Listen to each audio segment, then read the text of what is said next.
ছোট্ট একটি গ্রামে থাকত দুষ্টু সুন্দর একটি কুকুর, নাম তার টুটুল।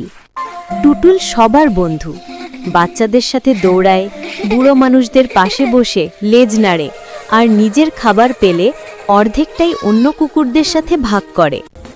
একদিন গ্রামের ছোট মেয়ে লীলা কাঁদছিল। তার লাল রঙের বেলুনটি বাতাসে উড়ে গাছের ডালে আটকে গেছে।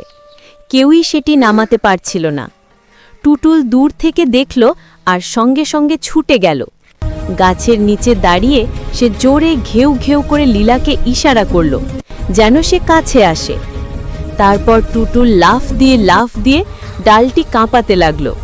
3 বার চেষ্টা করার পর অবশেষে বেলুনটি নিচে পড়ে গেল। লীলা খুশিতে টুটুলকে জড়িয়ে ধরল। টুটুল লেজ নাড়তে নাড়তে গর্বে মাথা উঁচু করে দাঁড়িয়ে রইল, যেন সে গ্রামের ছোট্ট নায়ক। সেদিন থেকে সবাই টুটুলকে শুধু কুকুর নয়, গ্রামের মিষ্টি ছোট্ট হিরো বলেই ডাকে।